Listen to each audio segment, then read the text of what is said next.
Okay,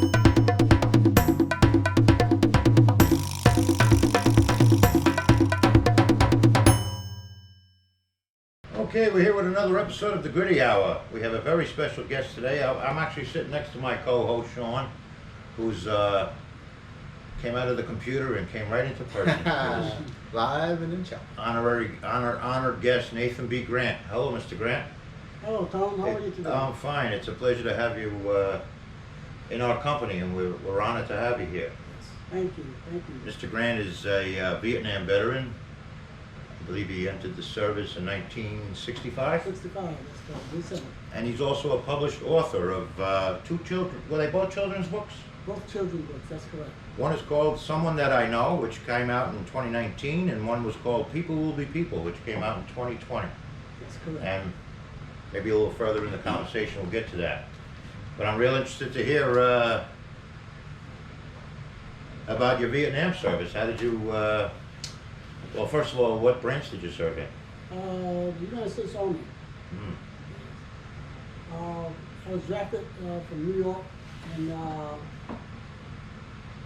they sent me papers from North Carolina. So I actually ended up going to service back down in North Carolina. So I had to go into Raleigh, and they took me down to Columbia, South Carolina. That's where I entered at basic camp. Right. You remember where was it?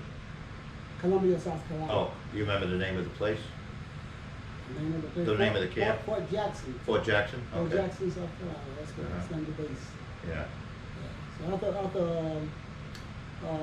basic, I went to Fort Riley, Kansas, which was AIT, Advanced Infantry Training, and I actually ended up in infantry. And from there, I went to Vietnam. Uh-huh. Before we went to Vietnam, we was told that we were shipping out. We did not know where we was going. So they put us on the ship, and it took us 23 days to cross the ocean on the ship. Around the horn, did you leave from the East Coast? East Coast, from Oh. California. So you still held out hope you were going to West Germany? Yes, some guys were saying, well, we're going to Korea, we're going to Germany, you know. At this Yeah. particular time, they did not tell us where we were going. Mm. Must have been scary. That must have been a scary thought.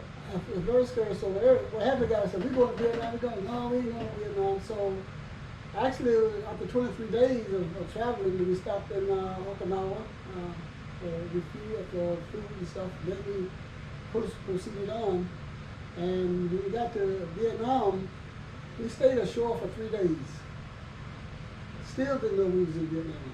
Nobody told us. Mm. So after the 3 days, they came with roughly 40 trucks to take us back to our base camp, which was Bear Camp, is the name of it.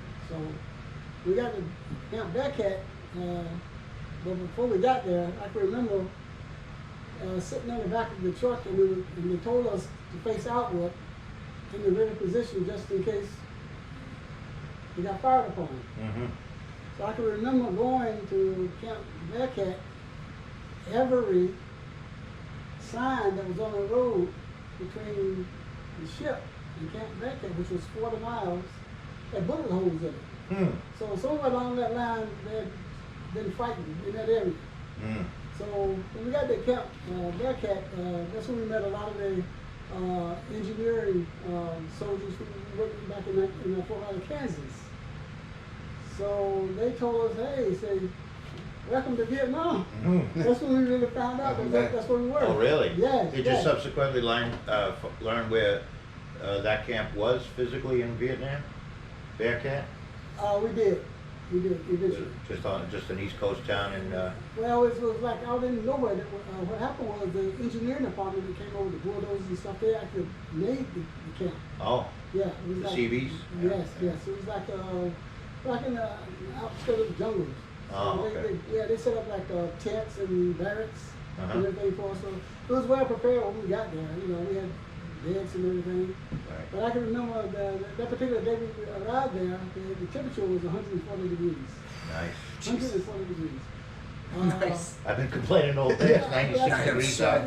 Yeah. The doctor recommended that all American soldiers take a 10-minute break every half hour in the shade. That's how hot it was. They give you salt tablets and. Yes, most of the soldiers was like passing out because it was so hot. The body just wasn't used to it. Yeah, that's intense. Yeah, it just wasn't used to it. When you found out it was Vietnam, what was the reaction of your group? Well, the group, someone said, "Oh man, I want to go back home," you know. So, you know, it's too late then. You're already there. You know, there's no chance you're going back home unless you did something really out of the ordinary or you got shot or something. They'll send you back home then, but no, you was there for the long run. So, you know, after we saw some of the guys that was there, they sort of gave us a hint of what it was like, what we had to go through, what we had to look for. Yeah. You know, and some of them had been out in the fields fighting already, you know, so they came back and so they gave us some little heads up on what to look for and, you know, what to expect. And well, that's pretty much the way it was. And until we went out to our first mission, you know, we actually got in the first fight, we sort of got our feet wet, so to speak. And after that, you know, everybody wasn't as tense, you know. Loosened up a little bit. Loosened up a little bit, you know. Yeah. How long were you there before your first combat mission? I was there for roughly 30 days to 40 days. Before they go out, they get a view from the captain and co-captain what to expect, and he'll tell you that, I guess just being honest, we're going out, there's no VC in the area, we do have to fight. Some of you will be coming back. That was like a weird feeling. Reality check? It was a reality check. So you're right up, yeah. Will it be me, the one coming back, or one of the other guys? You just don't know. You know. How old were you, if you don't mind me asking? I was about 19 years old. Okay. Yeah. So you thought you were going to live forever anyway? Yeah. Oh, yeah, I thought I was a tough guy. The next guy was going to get shot, right? When you're 19, you're like, you think you're going to live until... Yeah. You know, I've been through a lot up until the age because I grew up in North Carolina where, you know, actually, I didn't tell you, but I'm the youngest of actually 12 children. Wow.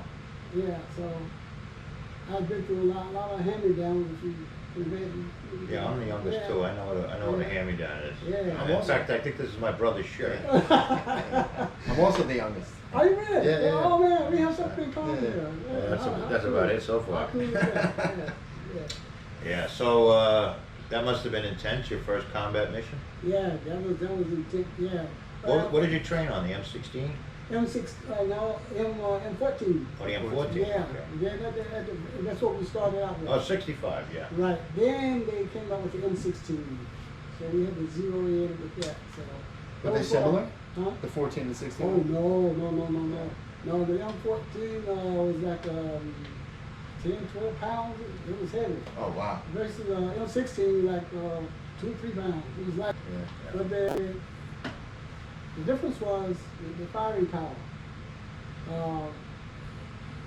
The M14, you know, I don't know if it was like an automatic, but had like a 16 round, I think, ammo clip versus the M16.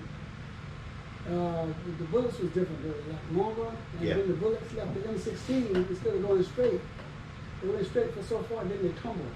So Right. it made a Bigger impact. Impact. Yeah. Yes. That was the difference. I've heard rumors that it was somewhat unreliable. Is that true? That is true. They jammed up a They lot? will jam on you. Yes, Only they during will. combat, Right. though. Only during You combat. practicing, it was fine. Yes, right. Yes, combat. Yeah, you're Yeah. absolutely right. Yeah.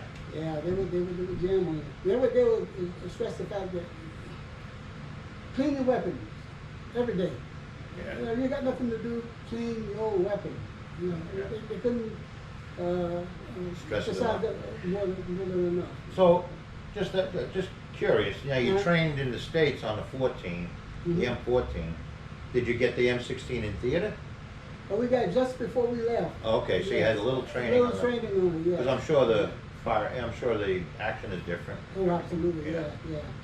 Really, the M14 when it fires, it like had a little kick to it. Right. You know. a big difference, yeah. We also had like a little grenade launcher. I don't know if you're familiar with that. It's like a little sawed-off shotgun with like a, it's like 1.5-inch barrel, but it's like a little short bullet, but it shoots out, and then once it hits the ground, it explodes like a Yeah, hand grenade. like a hand grenade Yes. explosion. Was it attached to the M16 or they were separate? They were separate. They were So separate, yeah. sometimes you had two different weapons. Some guys had one M16 and one grenade launcher. You trained on both? I was trained on both, yes. What's the, when a grenade goes off, what's that like? When the grenade goes off, I think you have 10 seconds. When you practice on actually throwing one before you actually do the combat. Yeah. You go through this little cabin, and when you come out, you go through they call it smoke chamber. Teach you how to lay the smoke, the mask, the gas mask, and just to show you what it's like. Because if you get attacked with gas, you have to really put it on in a hurry. So that was one of the things you had to carry every day. And when we came out of that, the gas chamber, during practice, you have to practice throwing hand grenades. So hand grenade has a little pin in it. When you pull the pin, but it has a little pin on the side that you have to keep close to the hand grenade, spreads until you get ready to release it. So when you release it, you have 10 seconds to throw it. Okay. Once you let go of that. Once you let go of the handle, yeah, you got 10 seconds. So when in training, the sergeant says, "All right, don't throw it till I tell you." He said, 1001, a long 10 seconds, right? Right. So you're standing there just hanging there during the blow, you know, at first Oh, time. yeah, First time, can you imagine what you're thinking? Yeah. But then, you know, once you throw it, you know, when it hits the ground, it explodes, you know, you have to duck down on the ground. And, Is it loud? oh, yes. Yeah. Oh, yes. Does it make your ears ring? No, we didn't have earplugs, Okay. you know, but it is loud and, you know, it breaks up into, I guess, thousands of little pieces of Fragments. yes. Would you be willing to describe what the first combat mission was like, or what it was? Or? I can remember my first combat mission was like, we was in jungle, and I was like maybe 20 feet behind the first American soldier that got killed. And if I remember correctly, he got shot right down just below his belt, and he didn't make it. It was scary, and if you can imagine in the jungle, it's so thick sometimes you can't see but so far, and you don't know which way your partner went, you know. So you have to like talk to each other, and it's tough to get back together once you've been fighting. Everybody's kind of scattered out, you know. But we were blessed to all get back together. It looks like it's made it, yeah. Yeah. And hopefully took that guy with you. Yeah, we did, yeah. We didn't leave anybody behind, that's for sure. So how long were you in Vietnam for?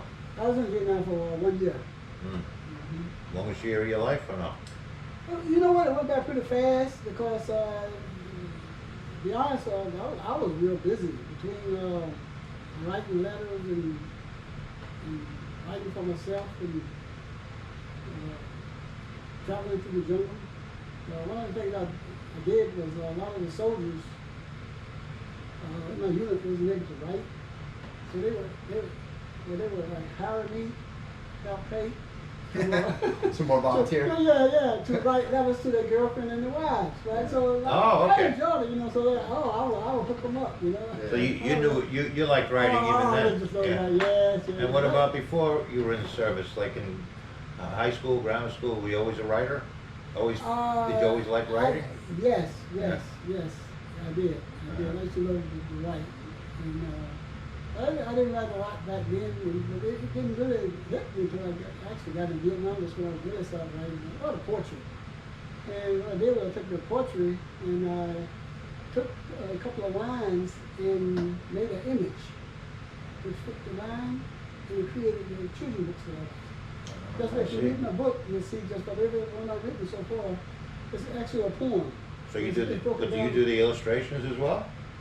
What I do was I can draw enough to let the artist know what I'm talking about, or what I want. Okay, or I can describe it on paper. Right. You know, I want this black and blue. I want a rabbit with one ear or whatever. You know.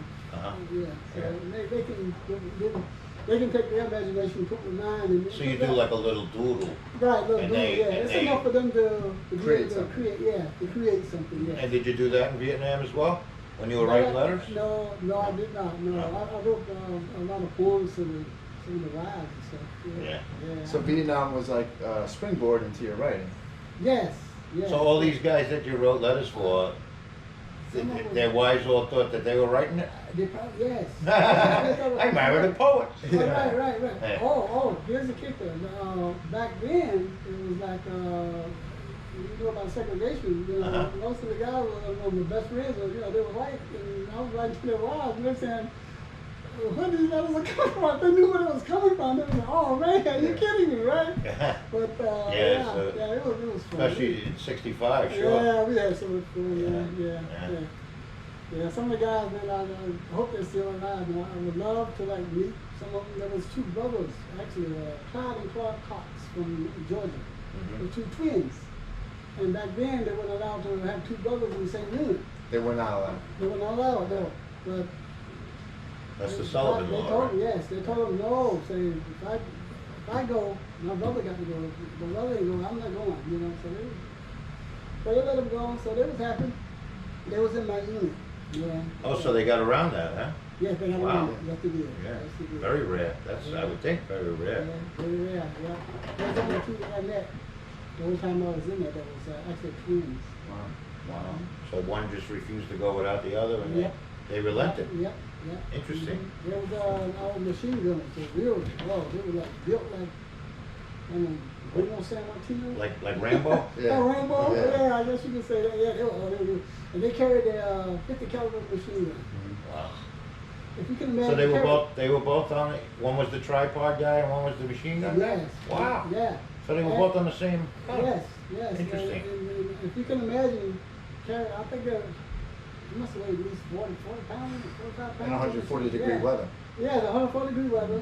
You got the sea ration for 10, 15 days for being in the jungle. Plus, some of the guys carried up to 9 canteens of water. Mhm.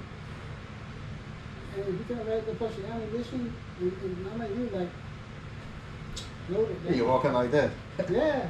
Well, you just mentioned you hope some of them are still alive. I'm sure they are. Why don't you mention your regiment and the outfit you were in, so in case someone happens upon this podcast that you never know. Oh, yeah. Stranger so, things have happened. I was in 9th Infantry Division, Company C, and I think the 9th Platoon, if I'm not mistaken. It's been so long ago, but yeah, if any of those guys can get in contact with me, I would highly appreciate it. Yeah, I would love to meet some of them. So what division was it? The 9th Division. Ninth. 9th Division, back yeah. And you were there from 65 through 66? 66 through 67. Oh, 66 through 66. Oh, so you were in the training in 65. Right. Gotcha. Yes. Okay, so 66, 67, pretty hot over there at that time. Yes, it was very hot. Yeah. Not only, I mean literally and figuratively. Yeah. Yeah. Did you want to join the military? I did not. Okay. I did not. But you know what? Growing up in the South, when you like 10 years old, Yeah. you know it's in your mind at that time that you're going to be drafted when you're 18. So I knew it was going to happen someday, you know, because like I said, I had only been to 12, but I think it was three of my brothers had already went in the service. So I was the fourth one to go in. So I didn't want to go, I looked forward to it, but then after I got in, I didn't really want to be there, but after I came out, I was like the happiest person in the world because I had served my country and I learned a lot. I met a lot of nice guys, and it was worth it. Turned out to be a good experience for you. Good experience. More besides the experience, What was your main role in your unit over in Vietnam? Remember, when I was in Vietnam, I was a special C4, so I was like sometimes a team leader. I was like the lead my squad through the jungle, and that was actually one of the saddest part of my whole trip. at the end, when I was ready to come out, they came out in the jungle. We was out there fighting, and they said, Nathan, you have to go back to base camp within 2 weeks. So I said, all right. So my time was up. I was ready to come back to the United States. And my time was up, actually, up in the service. So 2 weeks from that date, they actually came out and picked me up on a helicopter and took me back to base camp. So they give you a week or two to rest up, get your head right, somewhat together before you go back home. So, you know, you a little bit adjustable to what you've been through. So before I went back, my unit came back to base camp. It was on like a battalion type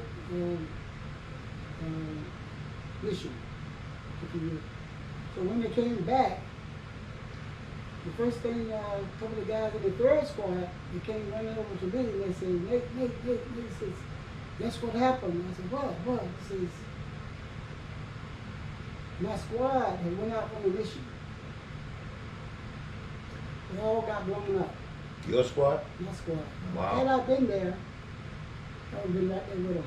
So, And these are all guys you were with these for a are long guys I time? with that was it for the whole time, yes. Oh. So that's it to me to this day. That's why every day I think of veterans and I try to do something for veterans every day. Yeah, I should have mentioned at the beginning of this podcast, you're Mhm. the current commander of the Poughkeepsie American Legion, correct? Yes, that's a Lafayette Post 37.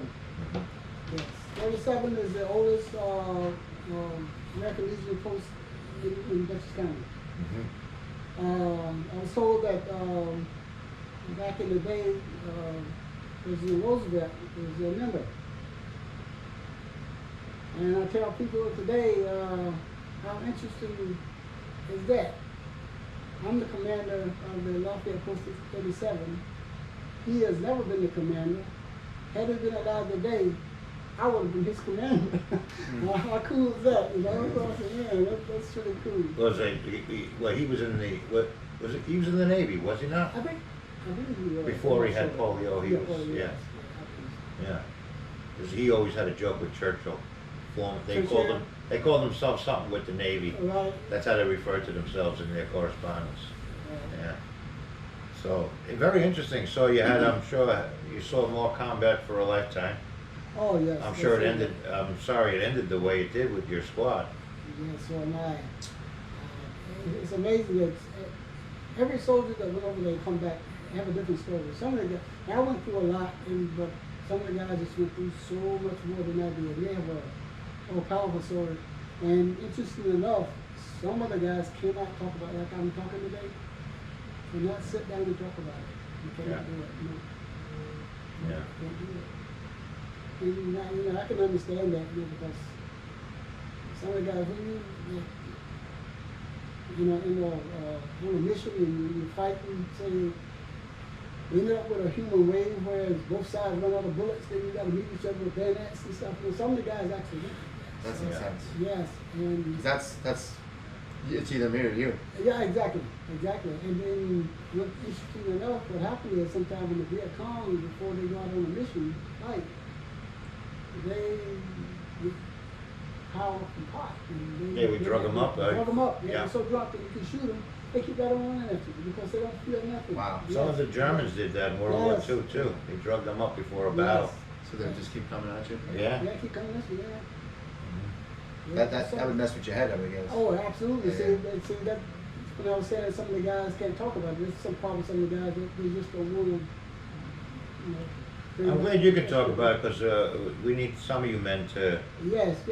describe how it was so people today can appreciate Pass it on. what they have, you know. Yeah. And believe it or not, there's quite a few of them that's already passed on with stories that you would never know because, someone died with cancer because of the aging age, I guess. Are you with some of your men are in those photos there? Some of the guys are, yes. Yeah. Yes.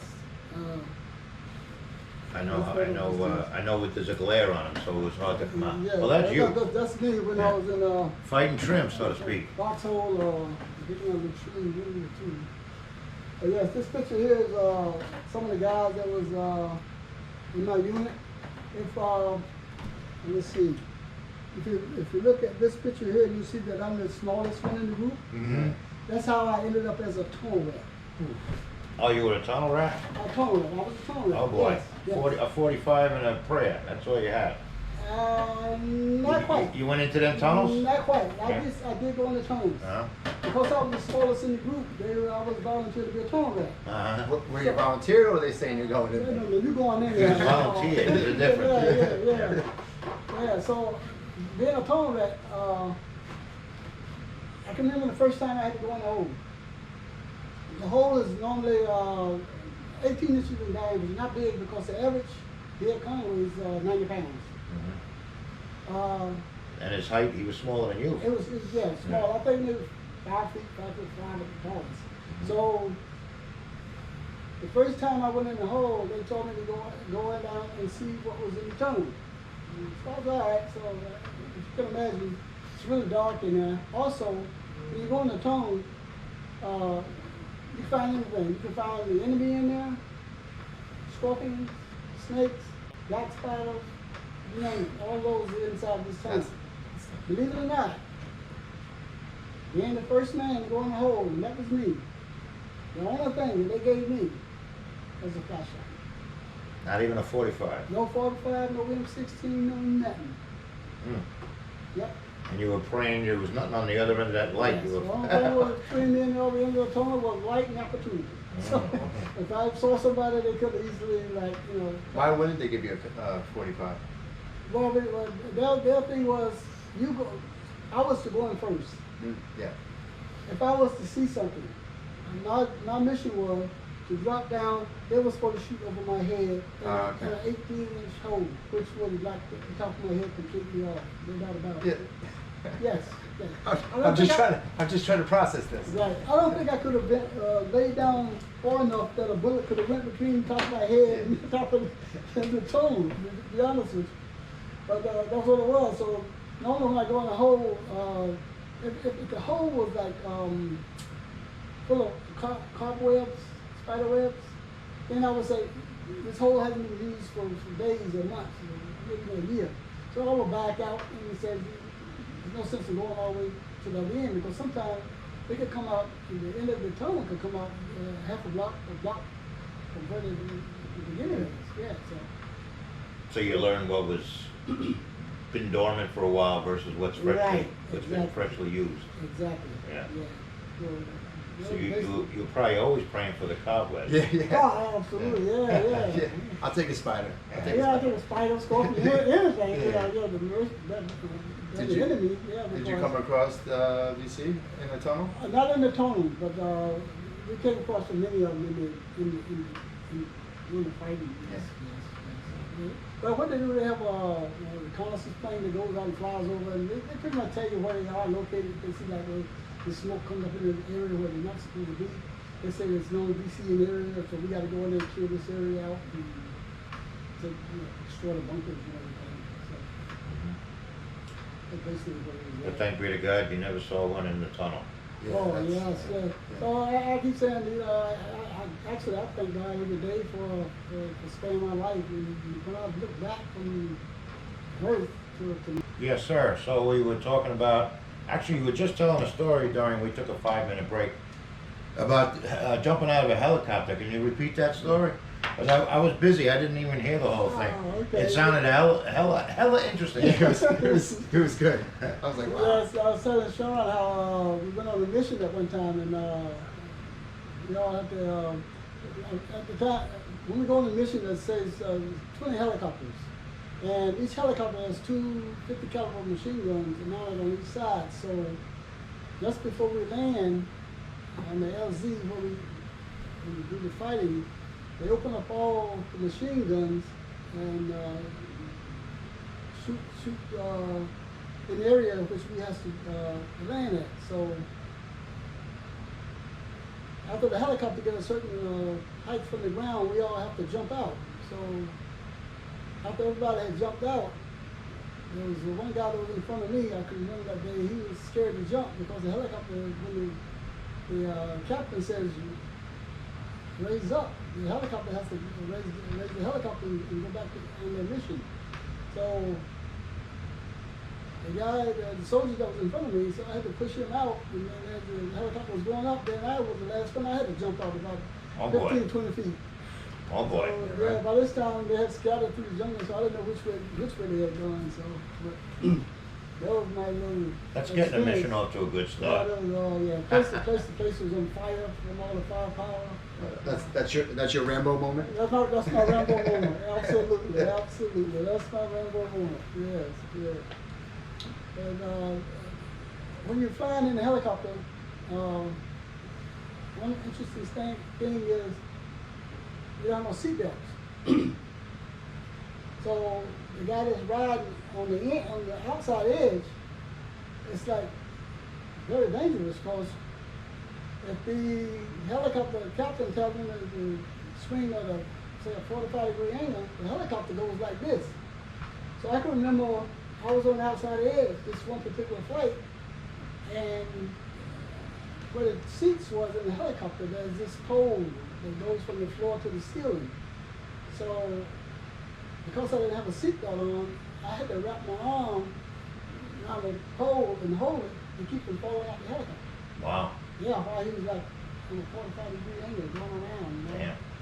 And I can remember looking at the ground and saying, the only thing was between me and the ground was air and opportunity. Yeah. So when you were done with your service, you came back. They rotated you out. Is that the term? Rotated you out of the country and. Yes. We came back to. I can remember coming landing. Once we got back, we flew back from Vietnam, stopped in Japan, and we ended up in Oakland, I think, California. I can remember as soon as we all got into the base and we was rostering out, there was these producers from Hollywood was there, and they was asking, anybody want to be in movies? Anybody want to be in a movie? And what they wanted, they're looking for make army pictures, and because we had been through Vietnam, we knew the commands, we knew how to march, we knew how to do everything about the series, so it'd be easy for them to shoot a movie, they say, hey, do this, do that. So, obviously, everybody told me, no, I just want to go home, man, I don't want to be in a movie. So, I did the same thing, I wanted to go home, so. Every time I think about it, I say, yeah, I could have been in the movie. It's man. that fork in the road. That fork in the road. What do you do?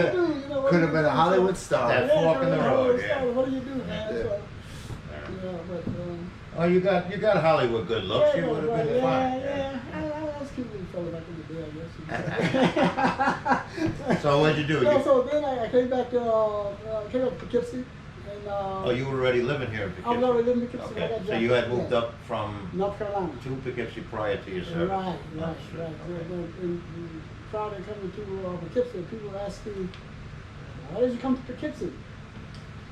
So I would tell them the story about as a child growing up in North Carolina, I used to work on the farm. I don't know if you'll pick cotton by hand or not. No. No. Sean says no. But I will tell Does you- laundry count? Yeah, I'm tell you what it's like. You pick cotton at the time, back in the 1950s and mid 60s. The going price for picking cotton was 2 cents a pound. Wow. If you picked a pound of cotton, you got 2 cents. Yeah. Exactly. Oh my God. Exactly. Yeah, do the math. Exactly. Yeah. Now, one day, I actually picked 50 pounds of cotton when I Wow. was a kid. So how much money did I make for Made that? $1. I made $1. So if I picked 50 pounds of cotton each day for 5 days, on Friday payday, how much money did I make for a whole entire week? $5. You're so smart. Yeah. You're so smart. See, while you were That's picking cotton, he was in yeah. that class. Yeah, so that's when I came to Poughkeepsie, and I said, hey, guys, this is not for me. It's not worth it. Yeah, so when I came to Poughkeepsie, my first job was from the St. Francis Hospital, making $54 a week. I thought I was rich. That's I'm about to say from 5 to 54. You're like, I made it. Man, I thought Oh, I was was St. rich. Francis? Yes, Oh, okay. yes. St. Yeah. Francis was up in London at the time, so yes. One question with the cotton: isn't it painful? Yeah, so actually the bowls, when you go in and get the cotton out of the bowl, it's Yeah. like razor blade sharp. You cut your hand. And So you were bleeding after that. and sometimes you bleed, yeah. That's It tough. depends on how tall the cotton was when you pick it. Yeah. If it's real low, if you start at 7 in the morning and work till 6 at night, you have to call in the leads all day long. Unless you were to bend over, you know, you had to get going back. That's tough It work. was tough work. That's tough It was work. tough. Should have went with tobacco. I know, yeah, but then they came out with the cotton pickers, you know, so they don't do it too much anymore today. Yeah. But, So now I'm curious, so you're back in Poughkeepsie, you're Yes. working at St. Francis. Yeah. I'm curious how you got involved with the American Legion. oh, And maybe okay. you can describe to some of the younger people who might be listening what the American Legion does. Yes. Okay, the American Legion, it started in 1919. Right after World War One. Right. Yeah. It was a group of military people got together and said, hey, we need to do something for the veterans that's coming home and other veterans and their families. Mhm. And for the last, we just celebrated their 100th year. So to this day, we still do the same thing. So when I came back from Vietnam, I wanted to belong to something, you know, and I wanted to do something besides what I was doing. So I thought I went for IBM for the years. I retired from it. And so one day I was over at the VFW, which is Post 170 in Poughkeepsie, and one of the guys asked me, you're a veteran, you can join, you know, so I did. And that was one of the best things that I could have done, you know. So from that day to this one, I actually met another friend of mine who was in a World War II vet, actually. He was a member of the Lafayette Post 37 in Poughkeepsie. And he said, why don't you come over and join us? So I said, all right, so now I belong to two different organizations. So I did, and I was there for maybe 3 years, 4 years maybe. And I became one of the officers, so like, not the commander, but first vice, second vice. So anyways, I worked my way up to become the commander. And I've been a commander now for 7+ years. So maybe just describe in the present day, Yes. we still have people coming back from theaters, Yes.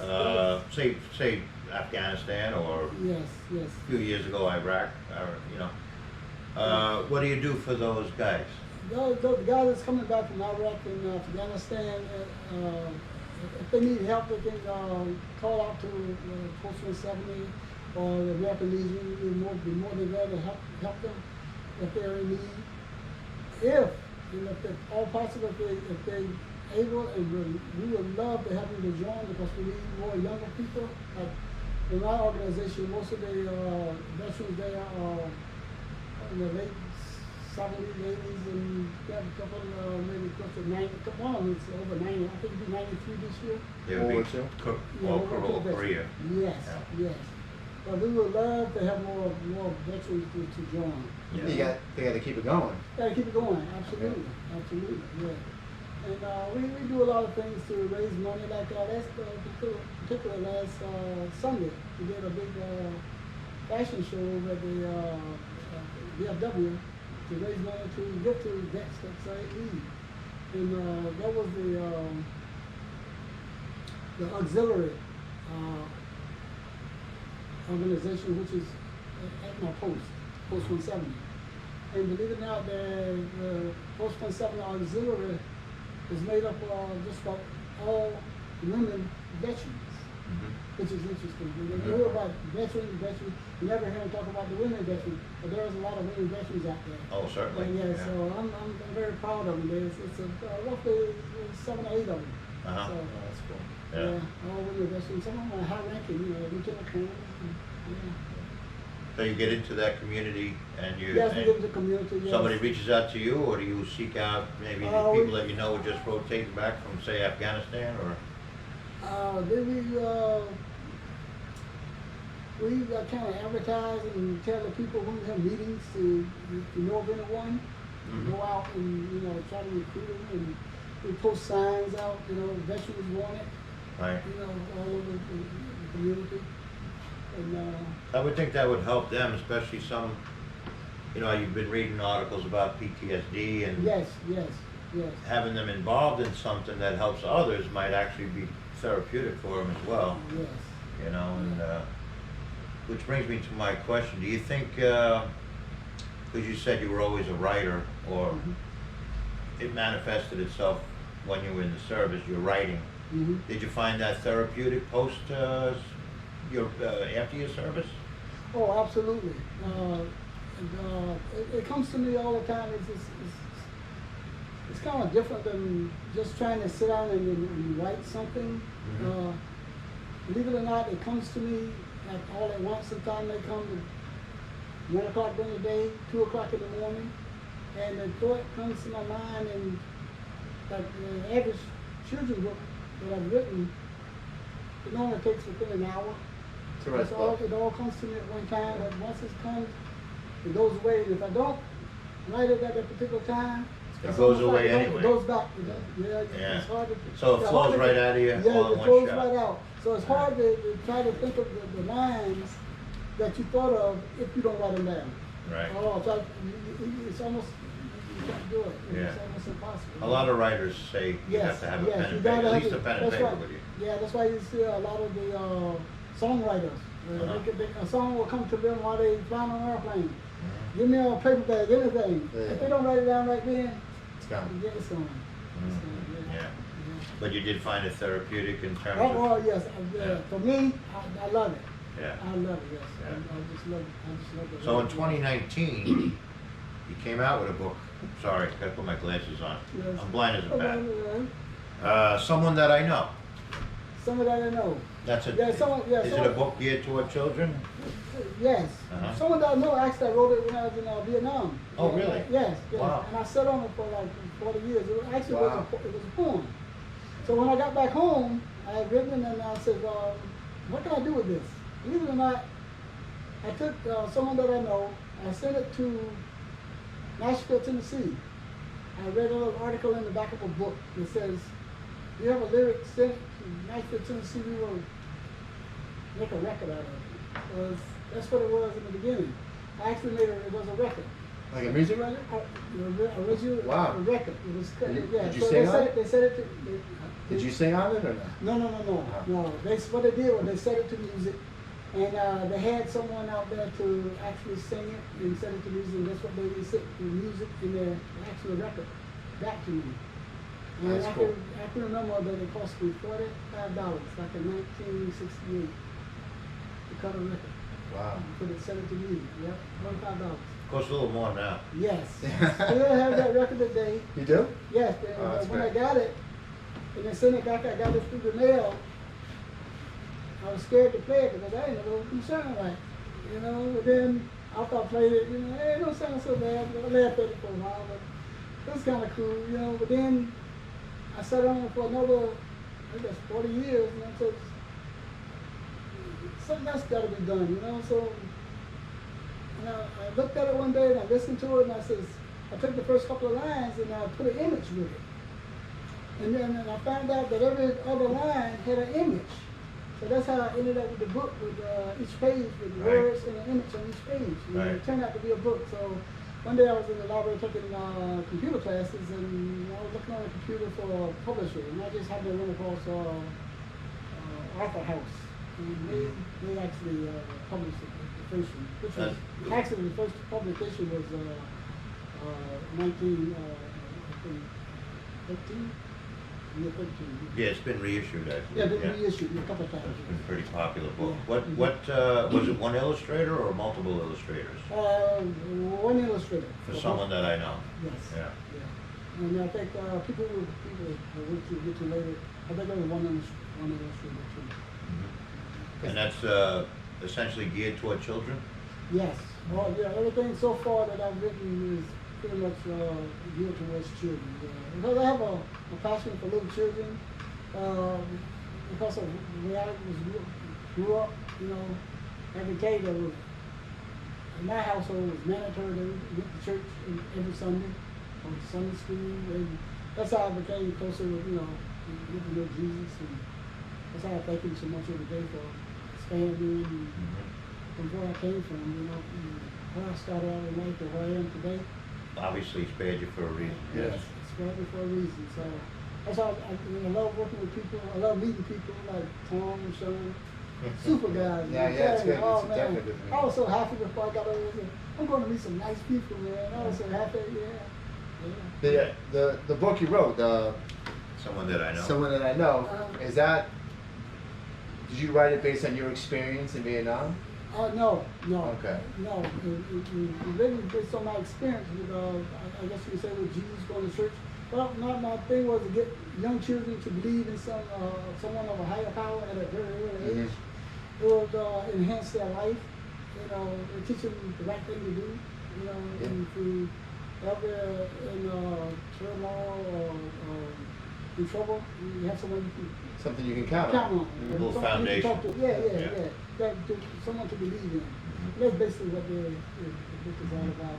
Yeah, so I know it was very popular, and in fact, the 2019 year, that was a reprint, a Yes, reissue. yes.